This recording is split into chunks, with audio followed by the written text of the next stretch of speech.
അപ്പോൾ രാവിലെ ബ്രേക്ക്ഫാസ്റ്റൊക്കെ ഉണ്ടാക്കാനായിട്ട് അടുക്കളയിലേക്ക് കയറിയതാണ്. അപ്പോൾ ഇന്ന് രാവിലെ നമുക്ക് ബ്രേക്ക്ഫാസ്റ്റ് നമ്മൾ ദോശക്കല്ല് തൂക്കുന്ന കാണുമ്പോഴേ അറിയാമല്ലോ ദോശയാണ്. അപ്പോൾ ഇത് നമ്മുടെ സാധാ ദോശയൊന്നുമില്ല കേട്ടോ, നമ്മുടെ ഇന്നത്തെ മസാല ദോശയാണ്. മസാല ദോശ എന്ന് പറയുമ്പോൾ അറിയാമല്ലോ നമ്മുടെ മസാല ദോശ, അത് തന്നെയാണ് നമ്മുടെ ഇന്നത്തെ ബ്രേക്ക്ഫാസ്റ്റ് എന്ന് പറയുന്നത്. അപ്പോൾ ദോശമാവ് നമ്മളെപ്പോഴും ദോശക്കല്ല് ഒഴിക്കുമ്പോഴുള്ള കനം കുറച്ചെടുക്കുമ്പോഴത്തേക്ക് തീ തീരെ കുറച്ചിട്ടെടുക്കുക. തീ തീരെ കുറച്ചിട്ട് കല്ലയിൽ നല്ലപോലെ മാവ് മൊത്തം പരത്തിയതിന് ശേഷം നമ്മൾ തീ കൂട്ടി വെക്കുക. അപ്പോൾ നമുക്ക് നല്ല മുരിഞ്ഞ് ദോശ കിട്ടുകയും ചെയ്യും. നമ്മളല്ലെങ്കിൽ മാവ് ഈ കല്ലിലോട്ട് ഒഴിച്ച് വെച്ച് ഇങ്ങനെ പരത്തുമ്പോഴത്തേക്കുണ്ടല്ലോ, തീ കൂടുതലാണെങ്കിൽ അതിന് സൈഡിൽ നിന്നൊക്കെ അവിടെ നിന്ന് ഇവിടെ നിന്നൊക്കെ ആയിട്ട് കട്ടറ പോലെയൊക്കെ കാണത്തില്ലേ, റോഡൊക്കെ കട്ടർ പിടിച്ച് കിടക്കുന്ന മാതിരി കുറച്ച് പൊട്ടിപ്പൊളിഞ്ഞൊക്കെ കിടക്കുന്ന പോലെ കിടക്കത്തില്ലേ, അങ്ങനെ കിടക്കുന്നത് നമ്മൾ തീ കൂട്ടിയിട്ട് ചെയ്യുമ്പോഴേ എനിക്കും അങ്ങനെയൊക്കെ സംഭവിക്കാറുണ്ട് കേട്ടോ. എന്നാലും ഞാൻ ചില സമയത്തൊക്കെ ഞാൻ വളരെയേറെ ശ്രദ്ധിച്ചാണ്. കാര്യം ഇന്ന് അച്ഛനും കൂടെ ഫുഡ് കൊടുക്കണം. അപ്പോൾ അതിനകത്തേക്കുണ്ടല്ലോ ഒന്നും കൂടെ ശ്രദ്ധയോടുകൂടിയാണ് എല്ലാ കാര്യങ്ങളും ചെയ്യുന്നത്. അപ്പോൾ നമ്മുടെ മസാല ദോശയുടെ മസാല എല്ലാം സെറ്റായി. അപ്പോൾ അതെല്ലാം എടുത്തെല്ലാം റെഡിയാക്കി വെച്ചേക്കാണ്. ഇനി മസാല ദോശയൊക്കെ ഉണ്ടാക്കി ഇനി രാവിലെ അച്ഛനൊക്കെ കൊടുത്തു വിടണേ. അപ്പോൾ രാവിലെ തന്നെ അടുക്കള കയറി നല്ല ചൂട്. എനിക്കറിയാൻ മേലോട്ടോ, ഇപ്പോഴത്തെ കാലാവസ്ഥയുടെ ഇതെന്ന് പറഞ്ഞാൽ ഭയങ്കര ചൂടാണ്. നേരം വെളുക്കുന്നതേ അങ്ങ് ആവിയാണ്. നേരം വെളുക്കുന്ന ആവി എന്നിട്ട് രാത്രി മൊത്തം ആവിയാണ്. പിന്നെ നേരം വെളുക്കുന്ന ആവി എന്ന് പറയാൻ പറ്റത്തില്ലല്ലോ. രാവിലെ ഒരു ചെറിയ തണുപ്പ് പോലൊക്കെ തോന്നും, അത്രയേ ഉള്ളൂ. അപ്പം നമ്മുടെ മസാല ദോശയൊക്കെ റെഡിയായി. ഇനി കൊണ്ടുപോകാനായിട്ട് എല്ലാം ഒന്ന് റെഡിയാക്കി വെക്കുകയാണ്. അപ്പോൾ രാവിലെ മസാല ദോശയുടെ കൂടെ എന്നാന്ന് ചോദിച്ചാൽ ചമ്മന്തിയുണ്ട്, സാമ്പാറുണ്ട്. എന്നാ പറഞ്ഞാൽ ഈ മസാല ദോശയുടെ കൂടെ ഉണ്ടല്ലോ ഇച്ചിരി സാമ്പാർ കൂടെ ഉണ്ടെങ്കിൽ നമുക്കൊരു ടേസ്റ്റ് തോന്നുള്ളൂ കേട്ടോ. അങ്ങനെ അതെല്ലാം സെറ്റാക്കി എല്ലാം ഉപ്പൊക്കെ നോക്കി ഇന്ന് തൃപ്തിപ്പെടുകയാണ് ഞാൻ. അപ്പോൾ അങ്ങനെ കറിയും കാര്യങ്ങളെല്ലാം റെഡിയായി. ഇനി കൊണ്ടുപോകാനുള്ള എല്ലാം എടുത്ത് അപ്പോൾ രാവിലത്തെ നമ്മുടെ ബ്രേക്ക്ഫാസ്റ്റിന് എല്ലാം പരിപാടി കഴിഞ്ഞ് കേട്ടോ. ആവി എടുത്തിട്ട് എനിക്ക് വയ്യ. ഞാൻ സത്യം പറഞ്ഞാൽ വേർത്ത്. പൊതുവേ എനിക്ക് ഭയങ്കരമായിട്ട് എന്നെ പെട്ടെന്ന് വിയർക്കുന്നൊരു ബോഡിയാണ് എൻ്റേത്. അപ്പോൾ ആ കൂടെ ഒന്നും കൂടി ഇതായിട്ട് അപ്പോൾ കണ്ണൻ അവിടെ കിടന്ന് രാവിലെ തന്നെ ഗെയിം കളിയാണ് ഫോണിനകത്തെ. അപ്പം ഫ്രീ ഫയറോ അതിൻ്റെയൊക്കെ പരിപാടിയുണ്ട്. ഇടയ്ക്ക് ഞാൻ വിളിക്കുമ്പോൾ എന്നിൽ ആവശ്യങ്ങൾക്ക് എണീറ്റ് വരും കേട്ടോ. വന്നേച്ച് അതുപോലെ എന്നോട് പോയി കിടന്ന പരിപാടിയാണ്. അപ്പോൾ നമ്മുടെ രാവിലത്തെ ബ്രേക്ക്ഫാസ്റ്റിന് സാമ്പാർ, ചമ്മന്തി എല്ലാം സെറ്റായി. ഇനി അതെല്ലാം കൂടെ ഒന്ന് കൊടുത്തു വിട്ടാൽ മാത്രം മതി. അതെല്ലാം കൊടുത്തു വിടാനായിട്ട് ഇനി എല്ലാം ഒന്ന് പൊതിഞ്ഞ് റെഡിയാക്കണം. അപ്പം ഞാൻ വാഴയിലേക്കെത്താണ് പൊതിഞ്ഞ് കൊടുത്തു വിടുന്നത്. വാഴയിലേക്കെത്താകുമ്പോൾ ഒരു പ്രത്യേക ടേസ്റ്റ് അല്ലേ. അങ്ങനെ അവരെ വിട്ടതിന് ശേഷം അപ്പം ചേട്ടന് വേറെ കുറച്ച് ആവശ്യങ്ങളൊക്കെ ഉണ്ടായിരുന്നു. അപ്പം ഞങ്ങൾ അച്ഛനൊക്കെ കൊണ്ട് കൊടുത്തിന് വന്നതിന് ശേഷമാണ് എല്ലാവരും കൂടെ കഴിക്കാണ്ടിരിക്കുന്നത്. അങ്ങനെ കഴിക്കാനുള്ളതൊക്കെ എല്ലാം ഇങ്ങനെ റെഡിയാക്കി എല്ലാം വെച്ച് ഇനി അവർ വരുന്നതെന്ന് നോക്കി കാവൽ നിൽക്കുവാണ്.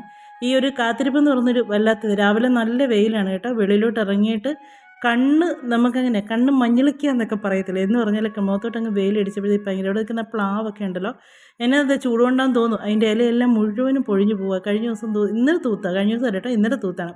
ഇന്ന് അതിൻ്റെ ഇരട്ടി കരിയിൽ അതിൻ്റെ ചൂടിലായിട്ടുണ്ട്. കണ്ണിലേക്ക് വെയിലടിച്ചപ്പോഴത്തേക്ക് ഒരു വല്ലാത്തൊരിത്. അതുപോലെ രാവിലത്തെ വെയിലെന്ന് പറഞ്ഞാൽ ഞങ്ങൾക്ക് ഇവിടെ എന്ന് പറഞ്ഞിട്ടുണ്ടല്ലോ, രാവിലെ തൊട്ട് വൈകുന്നേരം വരെയുള്ള ഒറ്റ വെയിലും ഞങ്ങൾ കളയത്തില്ല കേട്ടോ. ഫുള്ള് ഞങ്ങളുടെ വീടിന് തന്നെ കിട്ടണമെന്ന് ഞങ്ങൾക്കൊരു വാശിയുണ്ട്. അതുകൊണ്ട് മുഴുവൻ വെയിലും നമുക്ക് ഇങ്ങോട്ട് ഫുള്ളായിട്ട് കിട്ടിക്കോളും. രാവിലെ കിഴക്കുന്നുള്ളത് വൈകുന്നേരം പടിഞ്ഞാറും എന്നുള്ളത്. അതുകൊണ്ട് വീട്ടിനകത്ത് ഇരിക്കാൻ പറ്റാത്ത ചൂടാണ്, ഭയങ്കര ചൂടാണ്. അപ്പം അവരെ നോക്കി ഇന്ന് കുറച്ച് കഴിയുമ്പോഴത്തേക്ക് അവർ വന്നു കഴിഞ്ഞ് പിന്നെ നമ്മൾ ബ്രേക്ക്ഫാസ്റ്റ് കഴിക്കേണ്ടി തുടങ്ങുവാണ്. അപ്പോൾ എല്ലാവരും കഴിച്ച് കഴിഞ്ഞാണ് ഞാൻ കഴിക്കാണ്ടിരുന്നത്. അവർക്കൊക്കെ ചൂടോടെ ഉണ്ടാക്കി കൊടുക്കണമെന്നുണ്ട്. അങ്ങനെ അവർക്കെല്ലാം ചൂടോടെ ഉണ്ടാക്കി കൊടുത്ത് ഇത് അച്ഛനൊക്കെ കൊടുത്തു വിട്ടതിൻ്റെ ബാക്കിയാണ്. അപ്പം ഞാൻ എപ്പോഴും ഫുഡ് കൊടുത്തു വിടുമ്പോഴത്തേക്ക് ഇച്ചിരി കൂടുതൽ കൊടുത്തു വിടും. കാര്യം വെച്ചാൽ ഇച്ചിരി കൂടുതലും ഇച്ചിരി മിച്ചം വന്നാലും കഴിക്കാൻ തികയാതെ വരല്ലേ, അതുകൊണ്ടാണ് എപ്പോഴും കൂടുതൽ കൊടുത്തു വിടുന്നത്. അപ്പോൾ അങ്ങനെ കൊടുത്തു വിട്ടതിൻ്റെ ബാക്കി അപ്പോൾ ഇലക്കകത്താണ് കൊടുത്തു വിട്ടത്. ആ ഇലക്കകത്ത് പൊതിഞ്ഞതിനൊരു പ്രത്യേക ടേസ്റ്റാണ്, ഒരു പ്രത്യേക മണവും ഒക്കെയാണ്. അപ്പം ഞാൻ പറഞ്ഞു ഞാനത് കഴിച്ചോളാം എന്ന് പറഞ്ഞിട്ട് ഞാൻ ആ ഇലക്കകത്തു നിന്ന് എടുത്ത്, ഇവിടെ ഇവർക്കൊന്നും അങ്ങനെ ഇലക്കകത്ത് പൊതിഞ്ഞൊന്നും കഴിക്കുന്നതിന് വലിയ താല്പര്യമൊന്നും ഇല്ലാത്തതുകൊണ്ട് ഞാൻ രക്ഷപ്പെട്ടു. എനിക്ക് ഇങ്ങനെയുള്ള കാര്യങ്ങളൊക്കെ ഭയങ്കര ഇഷ്ടമുള്ള കാര്യമാണ്. അതുകൊണ്ട് ഞാൻ അതെല്ലാം ഒന്ന് കഴിച്ചെല്ലാം കഴിഞ്ഞിട്ട് നമുക്കിനി ഇരിക്കാൻ നേരമൊന്നുമില്ല. അടുത്ത പണിയിലേക്ക് നമ്മൾ അടുക്കളയിലേക്ക് കയറുകയാണ്. ഉച്ചക്കത്തേക്കുള്ള തഴപ്പ് ആ കൂടെ ഇന്ന് ഇവിടെ മുഴുവനും ക്ലീനിങ് ആണ്. വീട് മുഴുവനും എല്ലാം ഒന്ന് ക്ലീൻ ചെയ്യുകയൊക്കെയാണ് എല്ലാവരും കൂടി എന്ന് പറഞ്ഞാൽ ചേട്ടനും പിള്ളേരും മാത്രമായിട്ട്. ഞാൻ ഇടയ്ക്കൊക്കെ എന്നിലൊക്കെ ഇവരെടുത്ത് കളയുന്ന സാധനങ്ങളൊക്കെ ആവശ്യമുള്ളതാണോ ഇല്ലെന്നൊക്കെ നോക്കാനായിട്ട് ഇടയ്ക്കൊന്ന് ചെല്ലുന്നത്. അതിൻ്റെ ഒന്ന് വീഡിയോസൊക്കെ എടുക്കാമായിരുന്നു. എന്നാന്ന് ചോദിച്ചാൽ എല്ലാവരും ഒന്നാമത് ചൂടാണ്. എല്ലാവരും എന്ന് വെച്ചാൽ ചേട്ടനും കണ്ണനും അവർ ഷർട്ട് ഇടാതെന്നാണ് ജോലി ചെയ്യുന്നത്. അപ്പോൾ അങ്ങനെയുള്ള വീഡിയോസൊക്കെ എടുത്ത് കഴിയുമ്പോഴത്തേക്ക് ചിലർ നമുക്ക് നെഗറ്റീവ് കമൻറ്റൊക്കെ വരുന്നു പറയും. അതുകൊണ്ടാണ് അങ്ങനെയുള്ള വീഡിയോസൊന്നും എടുക്കാത്തത്. അപ്പോൾ അവരുടെ പണിയെല്ലാം ഒരു സ്ഥലത്ത് കിടക്കുന്നു. അപ്പം ഞാൻ ഒരു കട്ടൻ ചായയൊക്കെ ഇട്ടിട്ടുണ്ട്. ഒരു പ്രത്യേക രുചിയല്ലേ ചൂട് കട്ടൻ ചായയൊക്കെ കൂട്ടി ഒന്ന് കഴിക്കാമെന്നുള്ളത്. അപ്പം ഇങ്ങനെയൊക്കെ മസാല ദോശ കഴിച്ചിട്ട് ആരെങ്കിലുമൊക്കെ ഉണ്ടെങ്കിൽ ഒന്ന് കമൻറ്റൊക്കെ ചെയ്തേക്കണേ. അപ്പം നമ്മുടെ ഇനി ഉച്ചക്കത്തേക്കുള്ള പരിപാടിയൊക്കെ തുടങ്ങാൻ പോണേ. ഉച്ചക്കത്തേക്കുള്ള കറിക്കുള്ള എല്ലാം പെട്ടെന്ന് തന്നെ ഞാൻ അരിഞ്ഞെടുത്തു കേട്ടോ. എല്ലാം അരിഞ്ഞെല്ലാം ഒന്നിച്ച് അരിഞ്ഞെല്ലാം എടുത്തതിന് ശേഷം നമുക്ക് അടുക്കളയിട്ട് ഇറങ്ങി പെട്ടെന്ന് നമ്മുടെ പരിപാടി തീരും. അങ്ങനെ നമ്മുടെ ഇന്നത്തെ തോരൻ എന്ന് പറഞ്ഞാൽ നമ്മുടെ മുരിങ്ങയ്ക്ക തോരനാണ്. മുരിങ്ങയ്ക്ക തോരൻ എന്ന് പറഞ്ഞാൽ ചിലർ മുരിങ്ങയ്ക്കയുടെ തോടോടുകൂടി ഇങ്ങനെ ചീന്തി ഇങ്ങനെ എടുക്കും. ചിലർ അതിനകത്തെ മാത്രമായിട്ട് എടുക്കും. ഞാൻ അതിൻ്റെ അകത്തെ മാത്രമായിട്ട് എടുക്കും. പുറത്ത് എടുത്ത് കഴിയുമ്പോഴത്തേക്കുണ്ടല്ലോ ഒരു തണ്ടിങ്ങനെ ഒരുമാതിരി കടിക്കും. അപ്പോൾ അങ്ങനെ വരാതിരിക്കാൻ വേണ്ടി അതിനകത്തെ മാത്രം സ്പൂൺ കൊണ്ട് ഇങ്ങനെ ചെറുതായിട്ട് നമ്മളിങ്ങനെ ചിരണ്ടി എടുക്കാൻ വേണ്ടിയല്ലോ നമുക്കത് അരിഞ്ഞെടുക്കേണ്ട. അപ്പോൾ നമുക്കത് അല്ലേ പിന്നെ നമ്മൾ നീളത്തിൽ ഇങ്ങനെ ചിരണ്ടി എടുത്തേച്ച് പിന്നെ അത് അരിയാനായിട്ടിരിക്കണം. ഇതാകുമ്പോൾ നമുക്ക് കുറേശ്ശെ നമ്മൾ ചെറുതായിട്ട് സ്പൂൺ കൊണ്ട് ചിരണ്ടി എടുക്കാൻ വേണ്ടിയല്ലോ നമുക്ക് നല്ലതായിട്ട് പിന്നെ അത് അരിയാതെ തന്നെ തോരൻ വെക്കാം. പിന്നെ ഇതിനകത്തേക്ക് സവോളയും പിന്നെ പച്ചമുളകും ഒക്കെ ഇട്ട് കറിവേപ്പിലയും ഉണക്കമുളകും ഒക്കെ ഇട്ടൊന്ന് കടുകൊക്കെ വറുത്തതിന് ശേഷം അതിലേക്ക് ഇതെല്ലാം കൂടി ഇട്ടൊന്ന് നല്ലപോലെ ഒന്ന് ഇനി ആവി വെച്ച് ഒരു തുള്ളി വെള്ളം ചേർക്കും. ഇങ്ങോട്ട് ഒരു ശകലം ഒത്തിരി വെള്ളം ചേർക്കല്. കാര്യം മുരിങ്ങയ്ക്കാണ് പെട്ടെന്ന് വേകുന്നതാണ്. ചെറുതായിട്ടൊന്ന് ആവി അടിച്ചാൽ മതി. അതിനുവേണ്ടി ഞാൻ ശകലം വെള്ളം അതിനകത്തേക്ക് ഒഴിച്ച് കൊടുത്ത് ഉപ്പും ചേർത്തേച്ച് നല്ലപോലെ ഇളക്കി അതെല്ലാം ഒന്ന് സെറ്റാക്കി മൂടി വെച്ച് കഴിഞ്ഞാൽ നമുക്കത് വേകുമ്പോഴത്തേക്ക് അതിനുള്ള അരപ്പൊക്കെ സെറ്റാക്കി എടുക്കാവേ. അപ്പോൾ അതിനുള്ള അരപ്പെന്ന് പറഞ്ഞാൽ എല്ലാവർക്കൊക്കെ അറിയാമെന്നായിരിക്കും. തോരൻ വെക്കുന്നതിന് പ്രത്യേകിച്ച് പഠിക്കാനൊന്നുമില്ല. ഇപ്പോൾ എല്ലാവർക്കും അറിയാം പാചകവും കാര്യങ്ങളൊക്കെ. നമ്മൾ പിന്നെ അതിനെപ്പറ്റി പ്രത്യേകിച്ച് ഒരുപാടൊന്നും പറഞ്ഞൊന്നും കൊടുക്കേണ്ട കാര്യമില്ല. അങ്ങനെ നമ്മുടെ തോരനും എല്ലാം സെറ്റായി അതിലേക്ക് വേണ്ട അരപ്പും എല്ലാം ചേർത്ത് ഇനി അതെല്ലാം നല്ലപോലെ ഇളക്കി ഒന്നും കൂടെ ഒന്ന് അതിനകത്ത് വെള്ളമൊക്കെ ഒന്ന് പറ്റിച്ച് നിർത്താൻ മാത്രം മതി. അങ്ങനെ തോരനും റെഡിയായി. പിന്നെ ഞാൻ വെച്ചത് പയർ മെഴുക്കോട്ടിയാണ്. ടച്ചിങ്ങ പയർ മെഴുക്കോട്ടി വെച്ചിട്ടുണ്ടായിരുന്നു. പിന്നെ മീനും വറുത്തു. അപ്പം പിന്നെ മുരിങ്ങയ്ക്ക തേങ്ങ അരച്ച് കറിയും വെച്ച് കേട്ടോ. മൊത്തത്തിലൊരു മുരിങ്ങയ്ക്കാമയമാണെന്ന് നിങ്ങൾ വിചാരിച്ച് കാണും അല്ലേ. മുരിങ്ങയ്ക്കൊക്കെ ഇപ്പോൾ ഇച്ചിരി നമുക്ക് കൂടുതലായിട്ട് വില കുറച്ച് കിട്ടാൻ തുടങ്ങിയിട്ടുണ്ട്. അപ്പോൾ അത് കുറച്ച് ദിവസം കഴിയുമ്പോഴത്തേക്ക് ഒന്ന് ചൂടും കൂടെ ആയതുകൊണ്ട് പെട്ടെന്ന് അങ്ങ് ഉണങ്ങിപ്പോവും. അതുകൊണ്ട് പിന്നെ ഞാൻ ഓർത്ത് ഇതെല്ലാം ഉണക്കിക്കളതിനൊക്കെ നല്ലത് എണ്ണയിലൊക്കെ ഒന്ന് കറി വെക്കെങ്കിൽ ഇവിടെ എല്ലാവർക്കും ഭയങ്കര ഇഷ്ടമാണ് ഈ മുരിങ്ങയ്ക്ക ഇങ്ങനെ തോരൻ വെക്കുന്നതും തേങ്ങ അരച്ച് കറി വെക്കുന്നതൊക്കെ.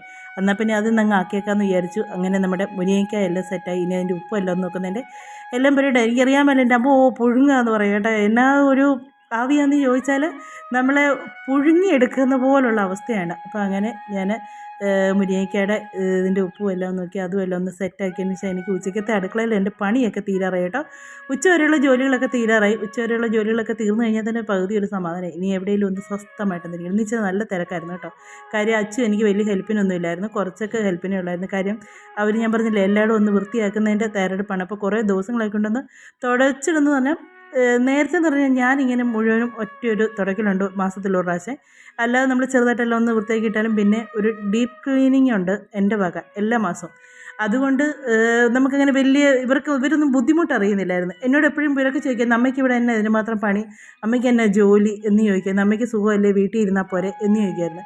പക്ഷേ ഇവരൊക്കെ വരുമ്പോൾ വീട് വൃത്തിയായി കിടക്കുന്നതൊന്നും അതൊന്നും വലിയ ജോലിയായിട്ട് ഇവർക്ക് തോന്നത്തില്ലായിരുന്നു കേട്ടോ. ഇപ്പോൾ എല്ലാവരും ഒക്കെ ഓരോന്നൊക്കെ ചെയ്യാൻ തുടങ്ങിയപ്പോഴത്തേക്ക് അയ്യോ എന്നാ ജോലിയാന്ന് പറയുന്നത്. അപ്പം നമ്മുടെ മുരിങ്ങയ്ക്ക കറിയും പിന്നെ തോരനും മെഴുക്ക് പുരട്ടിയും പിന്നെ മീൻ വറക്കാനും കൊണ്ടുണ്ട്. അപ്പോൾ അച്ഛൻ മീൻ കൂട്ടത്തൊന്നുമില്ല. അതുകൊണ്ട് അച്ഛന് മീനൊന്നും വേണ്ട, പച്ചക്കറി മാത്രം മതി. ഇപ്പോൾ ഇവിടെ ഉള്ളവർക്ക് മീനൊക്കെ വേണം. അപ്പോൾ മീനും കൂടെ വറക്കാനായിട്ട് അങ്ങനെ നമ്മുടെ ഉച്ചയ്ക്കത്തെ കറിയൊക്കെ പിന്നെ നമ്മുടെ രാവിലെ വെച്ച സാമ്പാറും കൂടെ കുറച്ചിരിപ്പുണ്ട്. അപ്പം നമ്മുടെ ചോറും കറിയൊക്കെ ഇതൊക്കെയായിരുന്നു ഉച്ചയ്ക്കത്തെ. അങ്ങനെ അമ്മയ്ക്ക് പണിയൊന്നും ഇല്ലെന്ന് പറയുന്നവർക്കൊക്കെ ഇന്ന് നല്ല പണിയായിരുന്നു. വീടിനകമെല്ലാം ക്ലീൻ ചെയ്തത്. അപ്പോൾ എനിക്കൊന്ന് ഞാനിപ്പോൾ എഡിറ്റ് ചെയ്യുമ്പോഴത്തേക്ക് വോയിസ് കൊടുക്കുന്നതിന് ഭയങ്കര എക്കോ പോലെ ഉണ്ട് കേട്ടോ. കാര്യം റൂമിലെ കർട്ടനും കാര്യങ്ങളും എല്ലാം മാറ്റിയേക്കുന്നതുകൊണ്ടാണ് ആ ഒരു എക്കോ വരുന്നത്. ഇത് കണ്ടോ മുഴുവനും ജനലും എല്ലാം തുറന്നിട്ടേക്ക് വരുന്നുണ്ട്. ജനലൊക്കെ ഞാനിപ്പോൾ ഒന്ന് അടച്ചൊന്ന് സെറ്റാക്കി. കാര്യം എന്ന് വെച്ചാൽ വെളിയിൽ നിന്നുള്ള സൗണ്ടും എല്ലാം കൂടെ വരുമ്പോഴത്തേക്ക് നമുക്ക് എഡിറ്റ് ചെയ്യുമ്പോഴത്തേക്ക് ഒരു ബുദ്ധിമുട്ടാവില്ലോ എന്ന് ഓർത്തുണ്ട് കർട്ടനെല്ലാം മാറ്റിയേക്കുന്നതുകൊണ്ടാണ് കേട്ടോ അവർ എക്കോ പോലെ ഇതിനകത്ത് കേൾക്കുന്നത്. അപ്പോൾ നമ്മുടെ ഉച്ചയ്ക്കത്തെ പരിപാടിയും കാര്യങ്ങളും എല്ലാം കഴിഞ്ഞേച്ച് ഇനി വൈകിട്ടത്തേക്കുള്ളതാണ് കേട്ടോ. വൈകിട്ട് പിന്നെ അവർക്ക് അടുത്ത പരിപാടി തന്നെ മിറ്റം മുഴുവൻ ഒന്ന് ക്ലീൻ ചെയ്യലാണ്. കാര്യം കഴിഞ്ഞ ദിവസം കിണറ്റിൽ നിന്ന് കൊണ്ടുവന്ന് കയറൊക്കെ ഞാൻ അതെടുക്കാൻ തുടങ്ങിയപ്പോൾ പറഞ്ഞു നീ ചെയ്യേണ്ട ഞങ്ങൾ ചെയ്തോളാം എന്ന് പറഞ്ഞു. പിന്നെ ഞാനവിടെ ഒന്നാമത് എനിക്ക് വയ്യായിരിക്കാം. അവരെ ചെയ്യട്ടെന്ന് വെച്ചു. നമ്മളൊന്ന് ഷെഡിൽ കയറുമ്പോഴാണ് കേട്ടോ ഇവരൊക്കെ മനസ്സിലാക്കുന്നത് ഇതെങ്ങനെയാണ് ഇതിൻ്റെ പണിയെന്നുള്ളത്. ഷെഡിൽ കയറുക എന്ന് വെച്ചാൽ വർക്ക്ഷോപ്പിൽ കയറുക. കാര്യം നമുക്കൊന്ന് വയ്യാതൊക്കെ ഒരുത്തി ഇട്ടുകൊണ്ട് പോകുന്ന ഡ്രസ്സ് കണ്ട് അവളേക്കാ വലിയ ടീഷർട്ടാണ് അവൾ ഇട്ടുകൊണ്ട് നടക്കുന്നത്. അപ്പം കയറെല്ലാം എടുത്ത് നടിക്കുക. എല്ലാവരുടെയൊക്കെ ഒന്ന് പിടിച്ചാൽ പറ്റില്ല. എല്ലാവരും ഷർട്ടൊക്കെ ഇടാൻ നിൽക്കുന്നുണ്ട്. വീഡിയോ എടുപ്പിക്കുന്നതിന് എല്ലാവർക്കും ഒരു ഇച്ചിരി മടിയായതുകൊണ്ട് ഞാൻ പിന്നെ കണ്ണം പിന്നെ പെട്ടെന്ന് ഈ ടീഷർട്ടൊക്കെ എടുത്തിട്ടുണ്ടെന്ന് കേട്ടോ. അങ്ങനെ കണ്ണം കയറൊക്കെ എടുക്കുന്നു എല്ലാം ചെയ്യുന്നു. അപ്പം നമ്മൾ ചെയ്ത ജോലി എത്രമാത്രം ഉണ്ടെന്ന് ഓർത്ത് എല്ലാവരും ചോദിക്കും വീട്ടിലിരിക്കുന്ന പെണ്ണുങ്ങൾക്ക് എന്നതാണ് ഇതിന് മാത്രം ജോലി എന്ന് ചോദിക്കും. പക്ഷേ അത് ഒരു വട്ടമെങ്കിലും നമ്മൾ ആ വീട്ടിലെ ജോലി എല്ലാവരും ഒന്ന് ചെയ്യുമ്പോഴേ മനസ്സിലാവുള്ളൂ എത്രമാത്രം ബുദ്ധിമുട്ടായിട്ടാണ് അവർ ചെയ്യുന്നത്. നമ്മൾ വീട്ടിൽ ജോലി ചെയ്യുന്ന പെണ്ണുങ്ങൾക്ക് യാതൊരു വിലയില്ല. കാര്യം എന്താണെന്ന് വെച്ചാൽ നമ്മൾ ചെയ്യുന്നതിന് ശമ്പളമില്ല. അതുകൊണ്ടാണ് അതിന് ഒരു കണക്കോ അല്ലെങ്കിൽ അതിനൊരു വിലയോ ഇല്ലാത്തത്.